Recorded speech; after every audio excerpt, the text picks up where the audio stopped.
এই মুহূর্তের সবচাইতে বড় যে আশঙ্কা, আমেরিকা এবং ইরানের মধ্যে হওয়া চুক্তি কি ভেঙে গেল? কারণ গত রাত থেকে ইসরায়েল নতুন করে লেবাননে ভয়ঙ্কর সামরিক আক্রমণ শুরু করেছে। সেই আক্রমণে শুক্রবার ভোর থেকে সন্ধ্যা পর্যন্ত ইতিমধ্যেই 28 জন নিরীহ লেবানিজ মানুষকে খুন করেছে বর্বর আইডিএফ সেনা। এবং অপরদিকে আজ 19শে জুন 17ই জুন ডোনাল্ড ট্রাম্প এবং ইরানের পক্ষে মাসুদ পেজেশকিয়ান এই দুই রাষ্ট্রপতি মৌয়ে স্বাক্ষর করবার পর আজ সুইজারল্যান্ডে প্রথমবারের মতো আলোচনা পর্ব শুরু হওয়ার কথা ছিল, যে 60 দিনের সময়সীমা বাঁধা হয়েছে দুই পক্ষ থেকে। সেই প্রেক্ষিতে আজকের দিন ছিল অত্যন্ত গুরুত্বপূর্ণ, কিন্তু সেই আলোচনাও কিন্তু ভেস্তে গেছে। মধ্যস্থতাকারী রাষ্ট্র পাকিস্তানের পক্ষ থেকে জানিয়ে দেওয়া হয়েছে আজকে এই বৈঠক হচ্ছে না। তাতে সারা পৃথিবীতে নতুন করে আরো এক আশঙ্কা এবং দুশ্চিন্তার কালো মেঘ জমতে শুরু করেছে। কারণ যদি এই আলোচনা ভেস্তে যায়, আবার নতুন করে যদি ইসরায়েল লেবাননে এই অভিশপ্ত আক্রমণ শুরু করে দেয়, তাহলে কিভাবে ইরান এবং আমেরিকার চুক্তি টিকতে পারে? তাহলে কি সত্যিই চুক্তি আবার ভাঙতে চললো? এক ভয়াবহ অস্থির সময়, পেন্ডুলামের কাটার মতো এই মুহূর্তেই মনে হচ্ছে পৃথিবীতে শান্তি নেমে এলো, আবার ঠিক পরে মুহূর্তেই আবারও পৃথিবীতে অশান্তির বাতাবরণ ছেয়ে যাচ্ছে। তাই মানুষ এই মুহূর্তে, আপনি আমি প্রত্যেকে দারুণভাবে দুশ্চিন্তার মধ্যে পড়ে যাচ্ছি। সত্যি পৃথিবী কোন দিকে এগোচ্ছে, ভালোর দিকে না মন্দর দিকে? আবার এরই ফাঁকে আবার আমেরিকাকে চরম সতর্কবার্তা দেওয়া হয়েছে, যদি আমেরিকা ইসরায়েলকে না থামাতে পারে, লেবাননে যদি ইসরায়েল আক্রমণ বন্ধ না করে, তাহলে কিন্তু এই চুক্তি কার্যকর থাকবে না। ইরান নতুন করে আবারও আক্রমণে যাবে। আর তার প্রথম ধাপ হিসেবে ইতিমধ্যেই আজ ইরানের সময় বিকেল বেলাতেই হরমুজ প্রণালীকে আবারও রেডিও বার্তার মাধ্যমে নতুন করে আবারও হরমুজ প্রণালী বন্ধ করে দিয়েছে। কেবল হরমুজ দিয়ে জাহাজ চলাচল শুরু হয়েছিল, জাপানের প্রধানমন্ত্রী ধন্যবাদও জ্ঞাপন করলেন, কিন্তু তারপরে আবারও আজ হরমুজ প্রণালী বন্ধ হয়ে গেল। তবে আপনাদেরকে একটি বিষয় আশ্বস্ত করছি, এই যুদ্ধে নতুন করে আর ইরানের ভয় পাবার কিছু নেই। ইরানের অবস্থান স্পষ্ট, এই যুদ্ধে ইরান বিজয়ী হয়েছে। এবং নতুন করে যদি যুদ্ধ হয়, সেই যুদ্ধে ইরান যে পরাস্ত হবে এসবও ভাবার বিন্দু মাত্র কারণ নেই। কারণ আমেরিকা তার যে দুর্বলতার জায়গা সেটা ইতিমধ্যেই প্রকাশ করে ফেলেছে। খোদ ডোনাল্ড ট্রাম্প তিনি জানিয়েছেন যে তিনি কেন চুক্তি করলেন। ডোনাল্ড ট্রাম্প জানিয়েছেন এই ইরান যুদ্ধ চলাকালীন প্রতিদিন প্রায় 700 মিলিয়ন মার্কিন ডলার করে খরচ হয়েছে। প্রতিদিন কোনো না কোনো সামরিক সেনা ছাউনি ধ্বংস হয়েছে আমেরিকার। একদিকে বিপুল অর্থনৈতিক ক্ষতি, অপরদিকে হরমুজ প্রণালী এক দীর্ঘ সময় ধরে বন্ধ থাকার ফলে আমেরিকার ভাঁড়ারে যে তেল ছিল মজুদ, সেই মজুদ তেল ফুরিয়ে এসেছে। আর মাত্র 4 সপ্তাহ বাকি আমেরিকার হাতে থাকা তেল। তাই পৃথিবীর একটি সুপার পাওয়ার দেশ ইরানের সঙ্গে লড়তে গিয়ে সমস্ত দিক থেকে বিপর্যস্ত খাদের কিনারায় এসে দাঁড়িয়েছে। তাই নতুন করে যদি আমেরিকা মনে করে ইরানের সঙ্গে যুদ্ধ করবে, তাতে ইরানের বিন্দুমাত্র ভয় পাওয়ারও কোনো কারণ নেই। আর এই প্রেক্ষিতেই আমরা ইরানের সর্বোচ্চ ধর্মীয় নেতা আয়াতুল্লাহ সৈয়দ মুজতবা খামেনি প্রসঙ্গ আনতে পারি। তিনি আজ ইরানের সমস্ত কর্মকর্তাদের বিশেষভাবে ধন্যবাদ জ্ঞাপন করেছেন এবং তিনি তার অফিসিয়াল বার্তায় জানিয়েছেন যে শত্রু রাষ্ট্রের সঙ্গে চুক্তি করতে তিনি ব্যক্তিগতভাবে রাজি ছিলেন না। তবে সম্মানীয় মাসুদ পেজেশকিয়ান ইরানের রাষ্ট্রপতি যখন অভিমত ব্যক্ত করেছেন যে ইরানের পক্ষে, ইরানের জনগণের জন্য এই চুক্তি লাভজনক হবে, আমেরিকার রাষ্ট্রপতি যখন চুক্তি করতে মরিয়া এবং যে কোনো শর্ত মেনে নিতে প্রস্তুত, সেই সময়ে ইরানের চুক্তি করাটাই বাঞ্ছনীয়। তাই ইরানের নেতৃত্বকে সম্মান দিতে ইরানের সর্বোচ্চ ধর্মীয় নেতা তিনি এই চুক্তিতে সম্মতি দিয়েছিলেন। তবে ওদিকে আমেরিকার পক্ষে এই চুক্তি ভাঙার বিষয়ে বিন্দু মাত্র পদক্ষেপ গ্রহণ করা হয়নি। একথা ঠিক, আমেরিকা এখনো ইসরায়েলকে পুরো মাত্রায় নিয়ন্ত্রণে আনতে পারেনি। কারণ বেঞ্জামিন নেতানিয়াহুর এটি ডু অর ডাই সিচুয়েশন। তার আগামী দিনে জেলে যাওয়া, ভোটে হারা সমস্ত কিছু নির্ভর করছে আমেরিকার সঙ্গে ইরানের চুক্তির সাফল্যের উপর। যদি ইরান এবং আমেরিকা সত্যিকারের বোঝাপড়া করে ফেলতে পারে, তাহলে আগামী দিনে ইসরায়েল রাষ্ট্রের মৃত্যু অনিবার্য। 80 বৎসর কোনোভাবেই পেরোতে পারবে না। একটা কথা আপনাদের বলি, যে পৃথিবীতে যখন এত বড় মৌলিক একটা পরিবর্তন আসে, সেই পরিবর্তন এক ঝটকায় আসে না, কিছুটা অস্থির সময় পার হতেই হবে। আজকে আমি ধরে নেব ইসরায়েল মৃত্যু হয়ে যাবে এই সেকেন্ডে, এত সহজ নয়। ইসরায়েলের মৃত্যু অনিবার্য, তবে এই ঘটনা ঘটতে কিছুটা তো সময় লাগবেই। আজ থেকে 4 মাস আগেই ভাবুন, আমেরিকা রাষ্ট্রের কোন নেতা কোনোদিনও একথা বলেছেন যে ইরানেরও আত্মরক্ষার অধিকার রয়েছে? অথচ গতকাল রাতে জেডি ভ্যান্স, আমেরিকার উপরাষ্ট্রপতি, তিনি বললেন যে Iran has right two self defence, যে ইরানেরও আত্মরক্ষার অধিকার রয়েছে, শুধু ইসরায়েলের একা নেই। তাহলে যে আমেরিকা যুক্তরাষ্ট্র ইসরায়েলের সঙ্গে ঐক্যবদ্ধ হয়ে ইরানের ওপরে বোমা বর্ষণ করছিল, সেই রাষ্ট্রনায়করা, খোদ প্রেসিডেন্ট, ভাইস প্রেসিডেন্ট, তারা ঐক্যবদ্ধভাবে ইরানের পক্ষে দাঁড়িয়ে সওয়াল করছে। এটা ঐতিহাসিক পরিবর্তন। এই পরিবর্তন যে এত অল্প সময়ে আসতে পারে পৃথিবীতে, এটাই কেউ কোনদিন কল্পনা করেনি। তবে এই মুহূর্তে পৃথিবীর সবচাইতে বিপদগ্রস্ত মানুষ যে, তার নাম বেঞ্জামিন নেতানিয়াহু, মানবতার এই শত্রু, এই গণহত্যাকারী মানবতার শত্রু শেষবারের মতো মরার আগে শেষ চেষ্টা করছে তার দেশকে এবং তার ব্যক্তিগত জীবনকে রক্ষা করবার। তবে কোনোভাবেই বেঞ্জামিন নেতানিয়াহু রক্ষা পাবে না। তার পরাজয় এবং ধ্বংস সামনেই দাঁড়িয়ে আছে। এই মুহূর্তে সবচাইতে বড় যে কূটনৈতিক পদক্ষেপ ইরানের পক্ষে হতে পারে, তা হলো ইসরায়েল এবং আমেরিকাকে পৃথক করা। দুটি শত্রু রাষ্ট্র, কোনো সন্দেহ নেই, আমেরিকা ইসরায়েল থেকে কম খারাপ নয়, কিন্তু সেটা বিবেচনার বিষয় নয়। বিষয় এখন দুই শত্রুর মধ্যে ভাঙন ধরাতে হবে, তাদেরকে আলাদা করতে হবে, আর আলাদা হলেই তারা দুর্বল হবে। আরো একটি প্রশ্ন আপনাদের বা আমাদের প্রত্যেকের মনে খুঁতখুঁত করছে, তা হলো ফিলিস্তিনিদের প্রশ্নে ইরান কেন নীরব? কেন ইরান এখনো পর্যন্ত বলিষ্ঠভাবে কোনো শব্দ উচ্চারণ করছে না ফিলিস্তিনি বিষয়ে? যেভাবে লেবাননকে জোর দিয়ে বলা হচ্ছে যে সমস্ত ফ্রন্টে যুদ্ধ বন্ধ হবে, ইনক্লুডিং লেবানন, কেন ইনক্লুডিং গাজা বলা হচ্ছে না?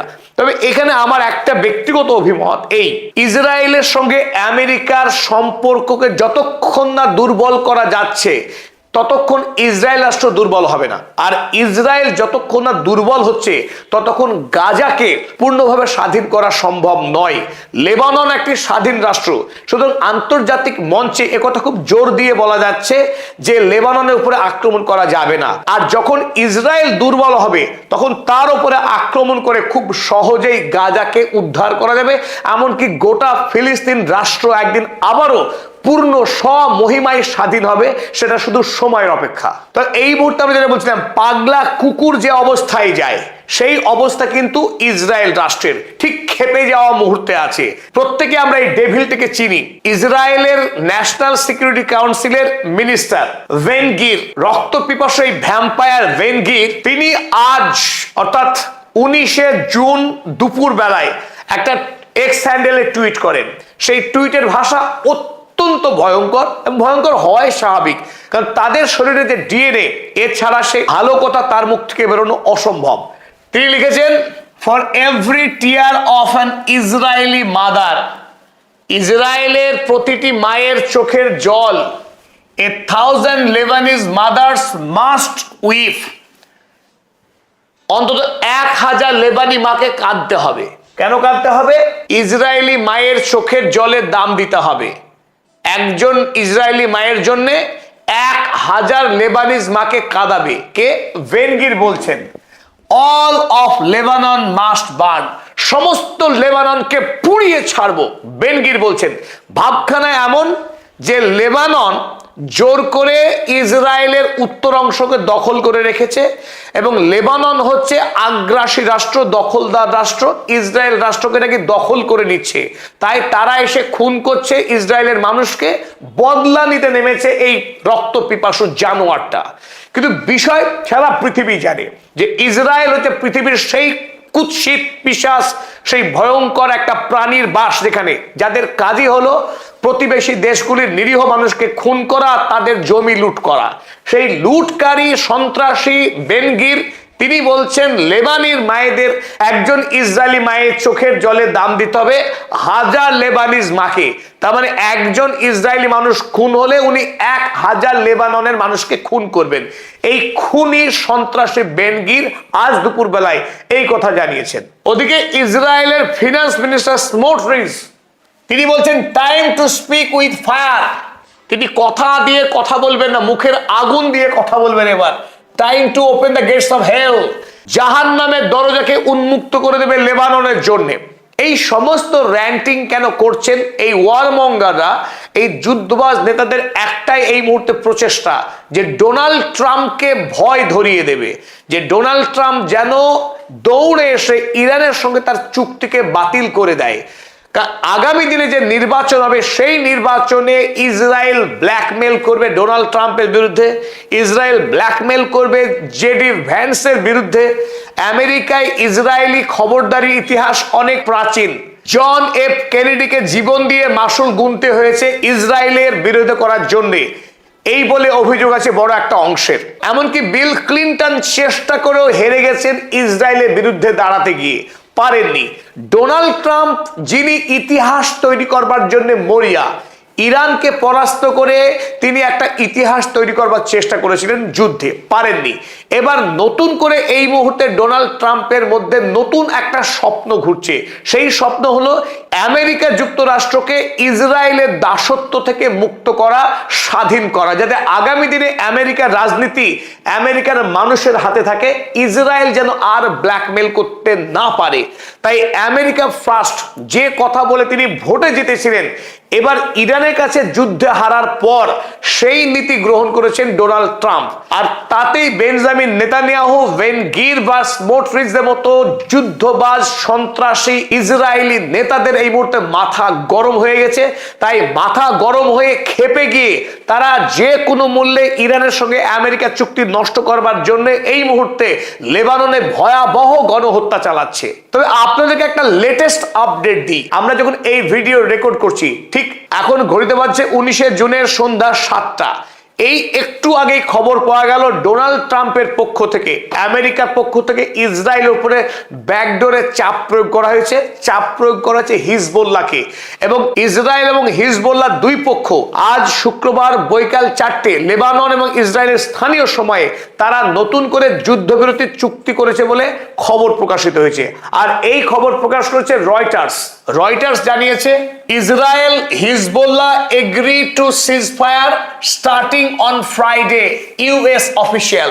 আমেরিকার সরকারের পক্ষ থেকে একটু আগে জানিয়ে দেওয়া হলো যে নতুন করে আর লেবাননে আর অশান্তি হবে না, কারণ হিজবুল্লাহ এবং ইসরায়েল তারা চুক্তি করে নিয়েছে।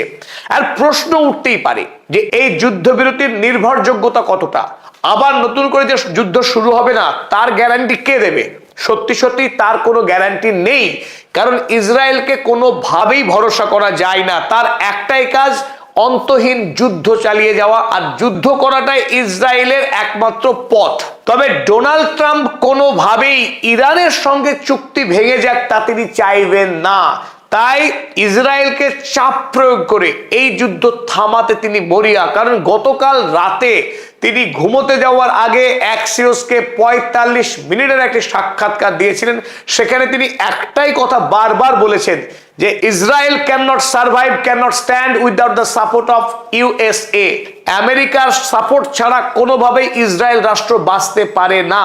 এবং তার থেকে আরো কয়েক ধাপ এগিয়ে জেডি ভ্যান্স ডোনাল্ড ট্রাম্পের দৃষ্টিভঙ্গিকে তিনি সাংবাদিক সাক্ষাৎকারে খুব পরিষ্কার করে বলেছেন, wake up and smell the reality. হে অন্ধ ইসরায়েল, জেগে ওঠো এবং বাস্তব পৃথিবীটাকে একবার অনুভব করো যে পৃথিবী বদলে গেছে। গোটা পৃথিবী তোমাকে ঘৃণা করে, ইসরায়েলকে ঘৃণা করে। এবং ইসরায়েলকে ঘৃণা করে এই কারণে, কারণ ইসরায়েল একটা সন্ত্রাসী রাষ্ট্র। আর এই সন্ত্রাস এতদিন ধরে আমেরিকা বরদাস্ত করে এসছে।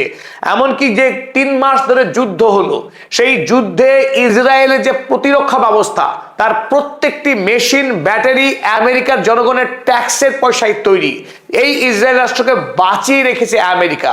অতএব ডোনাল্ড ট্রাম্প ইসরায়েল রাষ্ট্রের প্রতি যতটা আন্তরিকতা দেখিয়েছে তা পৃথিবীর কোনো রাষ্ট্রনায়ক দেখাবে না। তাই ডোনাল্ড ট্রাম্পের বিরুদ্ধে বেশি রাগঝাল করে লাভ হবে না। বেশি বাড়াবাড়ি করলে ইসরায়েল রাষ্ট্রের অস্তিত্ব নিয়ে প্রশ্ন উঠবে। সে কথা জেডি ভ্যান্সও খুব দৃঢ়তার সঙ্গে বলেছিলেন। তাই একদিনে একটা রাষ্ট্রের নীতি বদলায় না। গতকাল রাষ্ট্রপতি এবং উপরাষ্ট্রপতি যেভাবে ইসরায়েলের বিরুদ্ধে বয়ান দিয়েছেন সেখান থেকে আমরা ধরে নিতে পারি, যদিও আজ এখনো পর্যন্ত আমরা অপেক্ষা করছিলাম ডোনাল্ড ট্রাম্প এই প্রসঙ্গে কোনো টুইট করেন কিনা, তিনি এখনো কোনো টুইট করেননি। সুতরাং শেষ মুহূর্তে এসে আমরা রেকর্ড নিলাম, এখনো পর্যন্ত ডোনাল্ড ট্রাম্পের পক্ষ থেকে স্পষ্ট বার্তা আসেনি। তবে কথা আমরা বলতে পারি যে গতকালের থেকে আজকে অবস্থান আমূল কিছু বদলায়নি। ইসরায়েলের এই নাশকতাকে কোনোভাবেই ডোনাল্ড ট্রাম্প প্রশ্রয় দেবে না বলেই মনে হচ্ছে। তার মানে এই নয় যে তিনি খুব ইরানবাদী হয়ে গেছেন, তিনি আমেরিকাকে বাঁচাতে চাইছেন, নিজের ভোটকে বাঁচাতে চাইছেন। নভেম্বর মাসের যে ভোট, সেই ভোটে ডোনাল্ড ট্রাম্পের পার্টি কোনোভাবেই জিতবে না যদি ইরানের সঙ্গে যুদ্ধ চালায়। ইরানের সঙ্গে হওয়া চুক্তিকে যদি বাঁচাতে পারে, হরমুজকে যদি খোলা রাখতে পারে, আর আন্তর্জাতিক বাজারে যদি তেলের দাম কমে, তাহলেই ডোনাল্ড ট্রাম্পের এই রিপাবলিকান দলের নভেম্বর মাসের হতে যাওয়া ভোটে ভালো ফল করার সম্ভাবনা আছে। আর যদি তা না হয়, এই ভোটে ট্রাম্পের পার্টি ভরাডুবি হবে, একেবারে হেরে অদৃশ্য হয়ে যাবে। তাই ডোনাল্ড ট্রাম্প নিজের স্বার্থ রক্ষার জন্য এই মুহূর্তে ইরানের সঙ্গে চুক্তি করতে মরিয়া। তাই চুক্তি ভাঙার সম্ভাবনা এখনো পর্যন্ত নেই বলেই আমাদের অভিমত। সকল দর্শক মণ্ডলীকে জানাই আরো একবার কৃতজ্ঞতা এবং ধন্যবাদ। আপনারা যেভাবে পদাতিক পরিবারের সঙ্গে যুক্ত হয়েছেন, ভালোবাসা দিয়েছেন, তাতে আমরা আপ্লুত।